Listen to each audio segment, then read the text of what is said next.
তুমি আসমানে থাকো প্রভু, আমি জমিনে।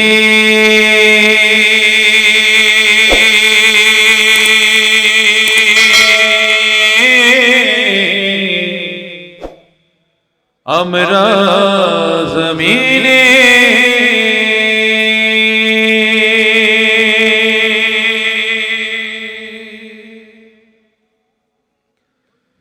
তবু তোমারি প্রেম জামে হৃদয় গহীনে।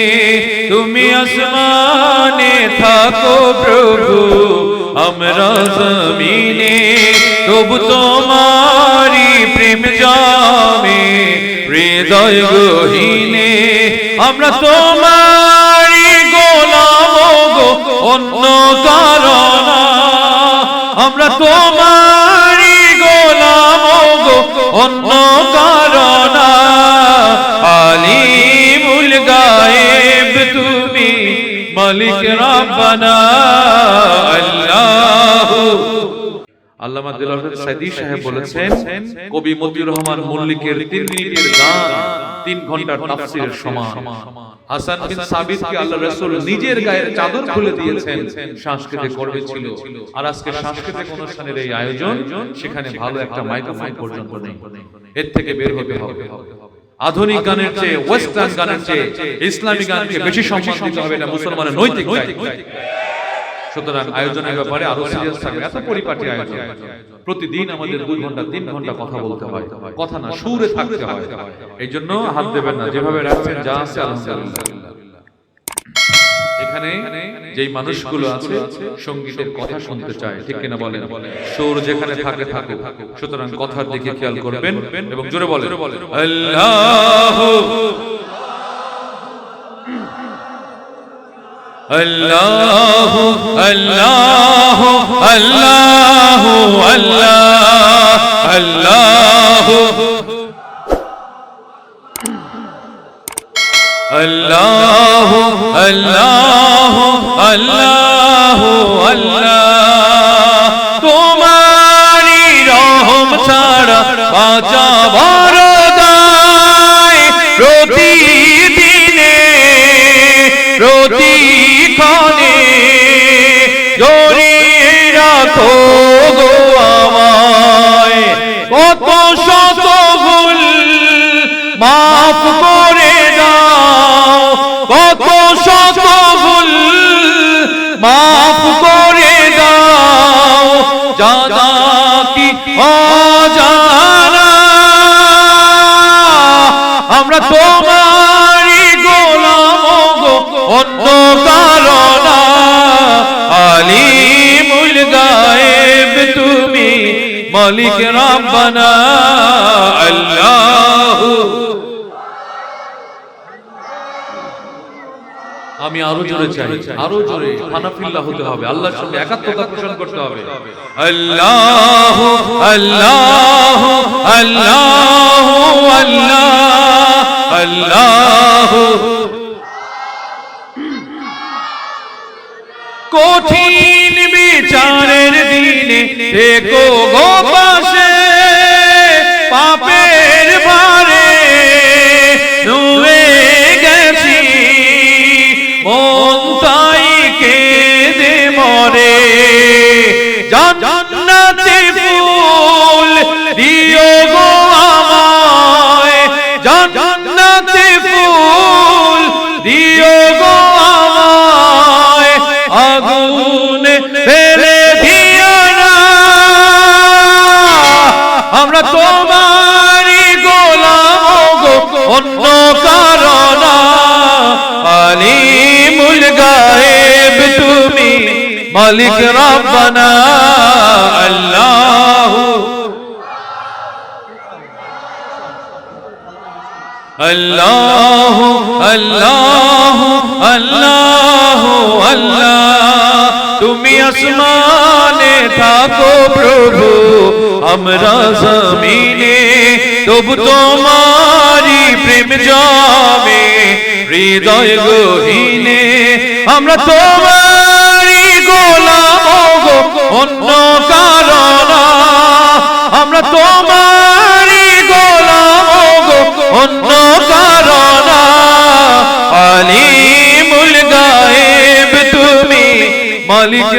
রব্বানা আল্লাহ আল্লাহ আল্লাহ আল্লাহ আল্লাহ আল্লাহ আল্লাহ আল্লাহ আল্লাহ আল্লাহ আল্লাহু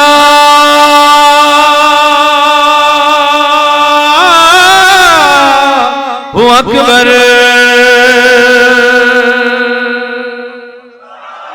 প্রশ্ন করে উত্তর কি দেবেন? উত্তর দেবেন একটাই, শয়তান আপনার দরজায় এমন ভাবে বসে আছে যে কোরআনের সুর আপনার অন্তরের ভিতরে প্রবেশ করে নাই, এই জন্য অন্তর থেকে মারহাবাটা আসে নাই। আর এখানে কোনো শয়তানও নাই, এখানে কোনো শত্রু নাই, একজনই শত্রু, সে হলো শয়তান। উনি আল্লাহর সঙ্গে চ্যালেঞ্জ গ্রহণ করে অনুমতি নিয়ে এসছে আমাকে আপনাকে জাহান্নামে দেবে বলে। আর আমরা ভালো একটা কাজ শুনি, তেলাওয়াত শুনি, সঙ্গীত শুনি, আলোচনা শুনি, অন্তর দিয়ে মারহাবা উচ্চারিত হয় না, বোবার মতো বসে থাকি। এই আশাটা অনর্থক নয় কি? সুতরাং খুব সাবধান থাকতে হবে, মারহাবা বলতে হবে। আমার জন্য মারহাবা না বললেও চলবে, কোরআন তেলাওয়াত শুনেছি তার জন্য জোরে বলি মারহাবা, আলহামদুলিল্লাহ। এইভাবে থাকবেন। সালাম দিয়েছি, উত্তরটা আসতে হয়েছে, অথচ আল্লাহ রাসূলের নির্দেশনা সালামের প্রচলনটা বেশি বেশি করা, আর আমরা সেই সালাম থেকে অনেক দূরে। সাউন্ড কি অবস্থা ভাই? এমনি তো ক্লিয়ার নাই, এগুলো তো দেখি নড়চড় করে।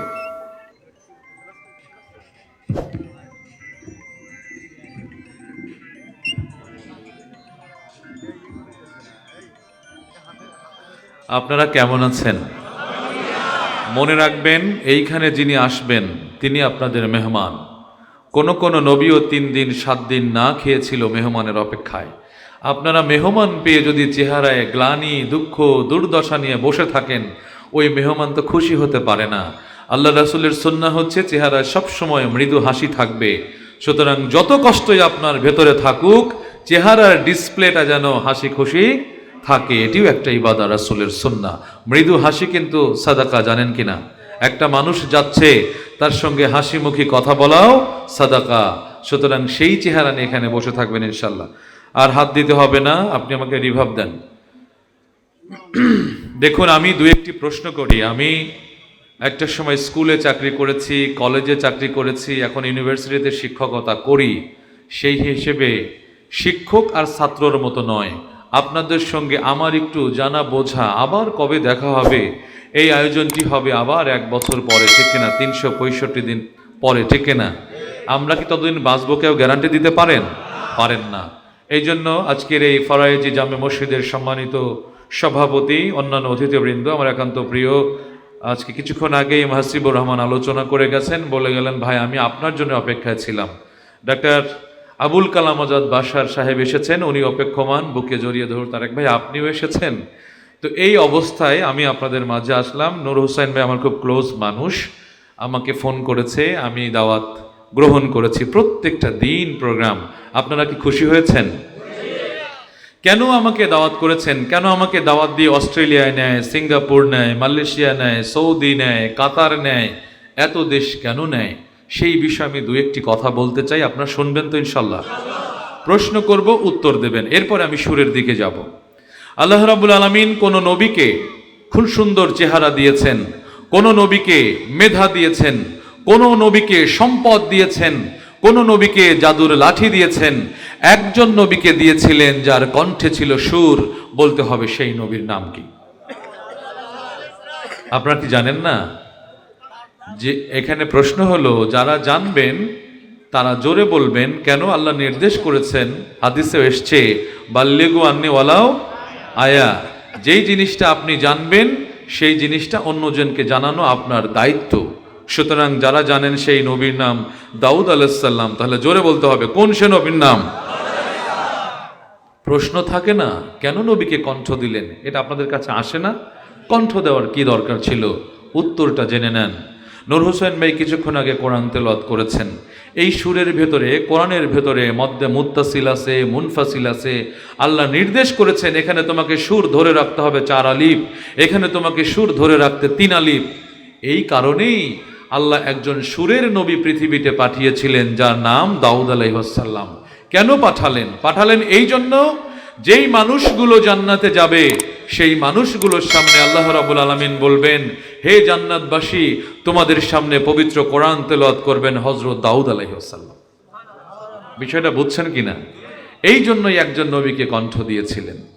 এবং দেখেন, আদম আলাইহিস সালাম যখন জানলেন দাউদ আলাইহিস সালাম নামে একজন নবী আসবে যার কণ্ঠে থাকবে সুর আর সুর, এরপরে আদম আলাইহিস সালাম খুশি হয়ে যে আল্লাহ নবী এত সুর থাকবে মানুষ পাগল হয়ে যাবে, বিমোহিত হয়ে যাবে, সেই নবীর জন্য আমার আয়ু থেকে আমি 40 বছরের আয়ু দান করে দিলাম। এখানেই শেষ নয়, আরো অনেক কথা, আমার সময় খুবই কম। কারণ হলো যে প্রত্যেকটা প্রোগ্রামেই আমাকে সময় দেয় 1.5 ঘন্টা, 2 ঘন্টা, 3.25 ঘন্টা। ইন্ডিয়া আমাকে সময় দিয়েছে রাত 11টার সময় মঞ্চে তুলে দিয়ে ভোর 4টার সময় নামিয়ে দিয়েছে। যেহেতু আজকে অতিথিদের আরও প্রোগ্রাম রয়েছে, খুব সংকীর্ণ সময়, এই সময়ের ভেতরেই 2-1টি কথা এবং ইসলামী সঙ্গীত শোনাবো আমি আপনাদেরকে। আশারায়ে মুবাশশারার 10 জন সাহাবী, খেয়াল করবেন, 10 জন সাহাবীর 3 জন ছিলেন সাংস্কৃতিক কর্মী, যারা দুনিয়ায় থাকা অবস্থায় জান্নাতের সার্টিফিকেট পেলেন। সেখানে ছিলেন 3 জন সাংস্কৃতিক কর্মী, হাসান বিন সাবিত রাদিয়াল্লাহু তাআলা আনহু, আব্দুল্লাহ বিন রাওয়াহা রাদিয়াল্লাহু তাআলা আনহু, হযরত আলী রাদিয়াল্লাহু তাআলা আনহু। সুতরাং আজকেও দেখলাম মুক্তিযোদ্ধা কোটা নিয়ে অনেক আন্দোলন হচ্ছে, অনেক তুলকালাম হচ্ছে। সুতরাং সাংস্কৃতিক কোটাও আল্লাহ রাব্বুল আলামিন দিয়েছেন। যদি এখানে সাংস্কৃতিক কোটায় আপনারা থাকতে পারেন, দেখবেন দাউদ আলাইহিস সালামের সেই মজলিসে আপনারা বসতে পারছেন। এখানেই শেষ নয়, দাউদ আলাইহিস সালামের পরে মুহাম্মদ সাল্লাল্লাহু আলাইহি সাল্লামকে তেলাওয়াতের জন্য আল্লাহ ডাকবেন। সর্বশেষ সেই মজলিসে আল্লাহ রাব্বুল আলামিন বলবেন, হে জান্নাতবাসী, তোমরা পাপ করেছিলে, অন্যায় করেছিলে, আল্লাহর কাছে ফরিয়াদ করেছিলে, আল্লাহ তোমাদেরকে ক্ষমা করেছে, বিধায় আজকে তোমরা জান্নাতে এসেছো। এই আল্লাহর চেহারা কোনোদিন তোমরা দেখোনি। আজকে সেই আল্লাহ রাব্বুল আলামিন যদি তোমাদের সামনে পবিত্র কোরআন তেলাওয়াত করে কেমন লাগবে? ঠিক সেই মুহূর্তে আল্লাহ রাব্বুল আলামিন সূরা আর রহমান শুরু করবেন। সামনে থেকে যেই পর্দাগুলো থাকবে সব পর্দাগুলো খুলে যাবে। আমরা যারা জান্নাতে যাব সেদিন আল্লাহর চেহারা তখন দেখতে পাবো। কথাটা কি বুঝছেন? সুরের গুরুত্ব। আরো অনেক কথা আছে, সেগুলো কোরআন এবং হাদিসে অনেক ব্যাখ্যা। মসজিদে নববীতে 2টো মেম্বার রয়েছে যারা গিয়েছেন, আমার সেখানে যাওয়ার সুযোগ হয়েছে। মদিনা ইউনিভার্সিটির ছেলেরা প্রোগ্রাম করেছে মদিনায়, জেদ্দায়, মক্কায়, সেখানে 2টা এরকম মেম্বার আছে। আল্লাহ রসুল হাসান বিন সাবিতকে দিয়েছিলেন এক জায়গায় কথা বলতে, আল্লাহ রসুল দাঁড়িয়ে এক জায়গায় কথা বলতেন। সুতরাং সংস্কৃতির গুরুত্ব অনেক। আমি যদি আপনাদেরকে বলি, পরে না চোখের পলক কি তোমার রূপের ঝলক, দেখবেন সবাই শুনেছেন। আমি যদি বলি, তুমি বন্ধু কালা পাখি আমি যেন কি, এই ছোট বাচ্চাও বলতে পারবেন। আমি যদি বলি বাদাম বাদাম কাঁচা বাদাম, এই বাচ্চা বলতে পারবেন। এটি হলো সাংস্কৃতিক আগ্রাসন, যেটি আপনি জানেন না, অগোচরে আপনার ভেতরে প্রবেশ করেছে। এই মর্মে অনেক ব্যাখ্যা আছে। ইব্রাহিম আলাইহিস সালামকে যখন আগুনে ফেলানোর ষড়যন্ত্র হলো, সাংস্কৃতিক আগ্রাসন কোথায় আসলো একটু জেনে নেন। সংস্কৃতি সম্পর্কে তো আমরা জানি না। ইব্রাহিম আলাইহিস সালামকে যখন আগুনে ফেলার চক্রান্ত করা হলো, যে ওনাকে আর দিনের দাওয়াত দেওয়া যাবে না, মেরে ফেলো, হত্যা করো, আগুনের কুণ্ডুলি জ্বালাও, সেখানে পুড়িয়ে দাও, চক্রান্ত করা হলো। ইব্রাহিম আলাইহিস সালামকে বেঁধে যখন আগুনে ফেলবে, সেই মুহূর্তে আর ফেলতে পারে না, কারণ ফেরেশতারা এসে সেই চরকিটা টেনে ধরেছে। শয়তান এসে বলছে যে ইব্রাহিম আলাইহিস সালামকে আগুনে ফেলার একটা কাজ এখানে করতে হবে, সেটি হলো এখানে মেয়েদেরকে উলঙ্গ করে নাচাতে হবে, নর্তকীদের নাচ শুরু করতে হবে, মিউজিকের ব্যবহার শুরু করতে হবে, ফেরেশতারা লজ্জা এখান থেকে সরে যাবে, তখন ইব্রাহিম আলাইহিস সালাম আগুনে পড়ে যাবে। ঠিক তাই হয়েছিল। শয়তান কুপরামর্শ দেওয়ার পর ফেরেশতারা লজ্জায় সেখানে আর থাকতে পারে নাই, ফেরেশতারা সরে গেল, ইব্রাহিম আলাইহিস সালাম আগুনের ভেতরে পড়ে গেলেন। আল্লাহ সঙ্গে সঙ্গে আগুনকে নির্দেশ করে বললেন, কুলিয়া নারু কুনি বারদাও ওয়া সালামান আলা ইব্রাহিম। সুতরাং সেই সময় একটা সংস্কৃতির জন্ম হয়েছিল। আজকে ওই স্কুল কলেজগুলোতে মেয়েরা উলঙ্গ হয়ে হয়ে অমুক শিল্পী তমুক শিল্পীর গানে নাচছে কিনা বলেন তো? এটি হলো সেই জাহান্নামী সংস্কৃতির ধারক এবং বাহক। এখানেই শেষ নয়, সেখানে যেরকম শয়তানের চক্রান্ত ছিল, বাংলাদেশের বুকেও হাতে গোনা চলচ্চিত্র 2-1জন পরিচালক বাম সংস্কৃতির ব্যক্তিত্বদের কারণে দেলোয়ার হোসেন সাইদি সাহেবের মতো মানুষকে দীর্ঘদিন কারাগারে ভর্তি করে চক্রান্ত করে হত্যা করা হয়েছে। ওই সংস্কৃতির ধারা। সুতরাং প্রিয় মুসল্লিয়ান কেরাম, বুঝতে হবে আমরা সাংস্কৃতিক বাচ্চাদের কাছে গ্রাস করছে, আর আমরা সংস্কৃতি সম্পর্কে জানি না। আমাদের অন্তর বধির হয়ে গেছে, এখন স্ট্রোক বেড়ে গেছে, ঘন্টার পর ঘন্টা আমরা চুপ থাকি মোবাইল দেখে, হার্ট অ্যাটাক বেড়ে গেছে। সুতরাং আরশের সুরের দিকে আমি আপনাদেরকে এখন নিয়ে যেতে চাই। শর্ত হলো প্রাণ খুলে, দিল খুলে, কণ্ঠ উজাড় করে বলবেন আর আল্লাহর কাছে ফরিয়াদ করবেন। কিরামান কাতিবিন নামক দুজন ফেরেশতা আপনার দুই কাঁধে বসে আছে, তারা লিখছে আপনি কি করছেন, কি বলছেন, শয়তান আপনাকে কি পরিমাণ ধোঁকা দিচ্ছে যে আপনার কণ্ঠ দিয়ে আল্লাহর ধ্বনি উচ্চারিত হচ্ছে না। সুতরাং আমি সেই সুযোগটা এখন দিতে চাই। আশা করছি যেই মানুষগুলো আমার সামনে বসা, যারা বদরের চেতনা লালন করেন, এখানে সংখ্যা অনেক কম ছিল, অনেক মানুষ চতুর্দিকে, কিন্তু প্যান্ডেলের ভেতরে যেই মানুষগুলো, এরা নিঃসন্দেহে আল্লাহর প্রিয়, ঠিক কিনা? সুতরাং কণ্ঠে ধ্বনি তুনুন, একদম প্রাণ খুলে, কে পাশে বসা দেখার দরকার নেই, জোরে জোরে বলুন আর আল্লাহর কাছে ফরিয়াদ করুন বিনিময়, হে রব তুমি আমাদের হার্ট অ্যাটাক থেকে হেফাজত করো। সাউন্ড বাড়ান, রিভাব বাড়ান, রিভাব বাড়ান। আমার গানের ভেতরে সাউন্ড কমাবেন না বাড়াবেন না, ফিক্সড বাড়ান। রিভাব দেন।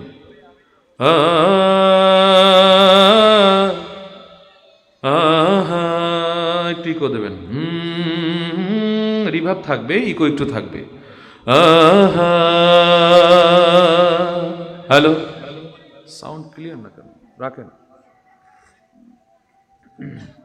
শর্ত দিয়েছি, হার্ট অ্যাটাক থেকে নিজেকে বাঁচাতে চাইলে কণ্ঠ খুলে আল্লাহর নামের সঙ্গে একাত্মতা পোষণ করতে হবে।